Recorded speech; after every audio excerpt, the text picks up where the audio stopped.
So this is going to be another what I learned in therapy this week video, and I'm really excited about the topic of today's one because it's something that I really struggled with. So we're going to be talking about resentment today. So the main reason that I brought up resentment to my therapist was because, and I just want to say that Luke's not going to mind me saying this, but it's because I noticed that I felt really irritated and annoyed whenever I was with Luke. So obviously we haven't been together for the past 3 months now, but sometimes we would go out, and recently we went out for a walk with our children, and although it was really, it was nice, Luke was being he was being a good dad, he was being kind to me, there was no conflict there, but I found myself, everything that he did, I found myself so irritated and annoyed by him,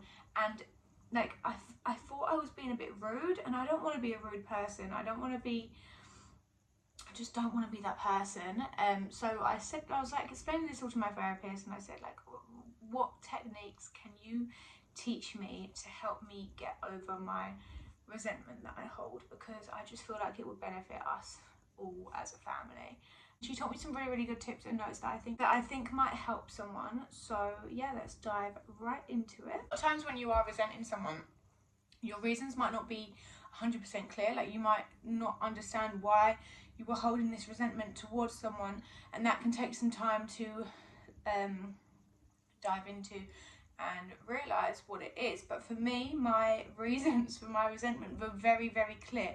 So I'm not gonna say what all of my reasons were, but one of the reasons that I am comfortable with sharing was that he should be a part of our family.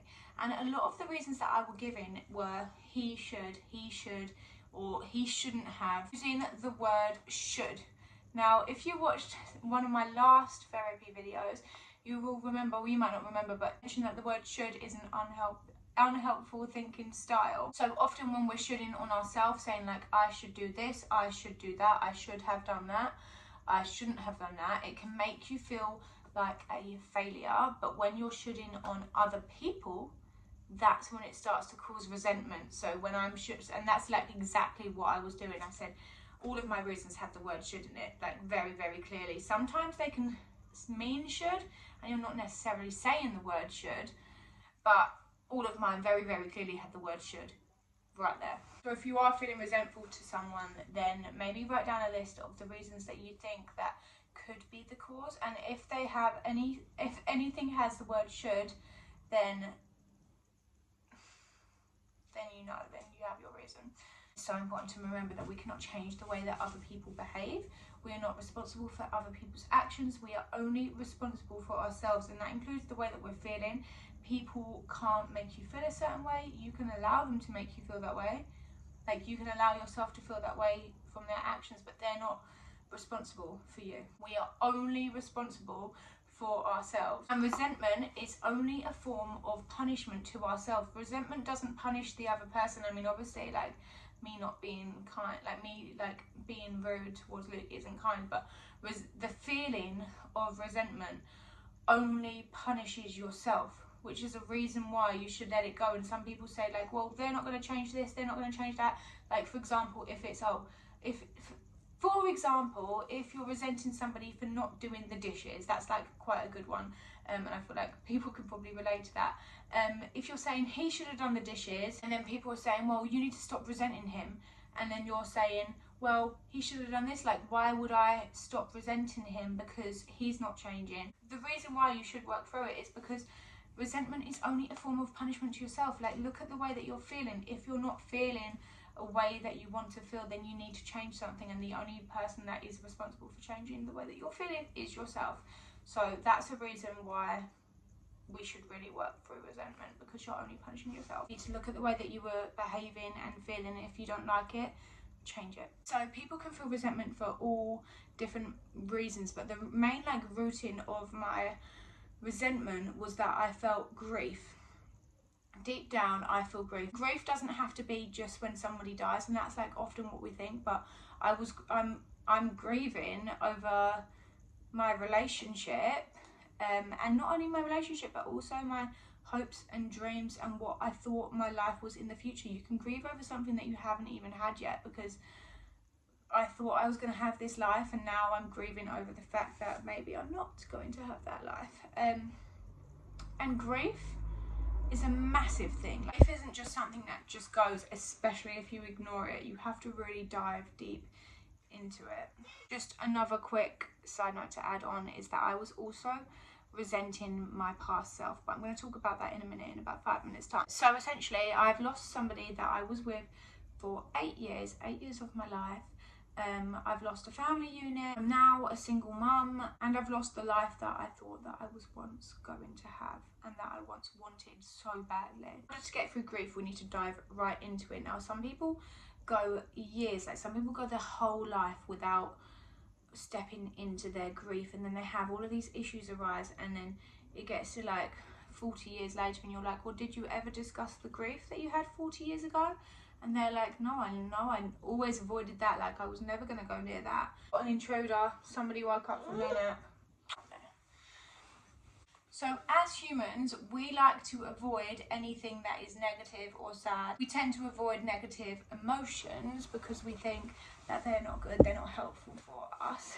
And usually when there is a big pool of grief to dive into, it's not going to be comfortable. It's going to be really quite hard to dive through it, but the only way to get through grief is to go through it. So in therapy, we have to run towards our problems, not avoid them. The idea is to release the emotion, and the way to release the emotion would be to feel the emotion. Techniques that could bring the emotion to the surface would help you feel the emotion and then essentially release it. Techniques like this might be journaling, it might be writing down everything that had happened, it might even be visualizing the life that you, like for me, like visualizing the life that I thought that I once had, and then remembering that I don't have it, which sounds really sad. And it's important to not like think about this too much, because you don't want to make yourself feel worse like in the long run, but just to feel the emotion and then release it, and then remind yourself, like, just really feel the emotion. If it's sadness,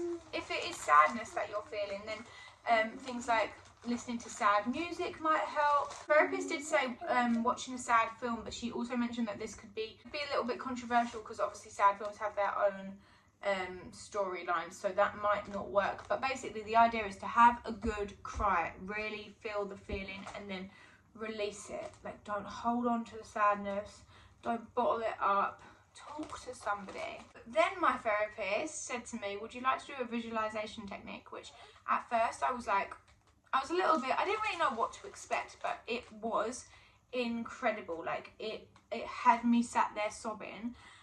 It was just so good.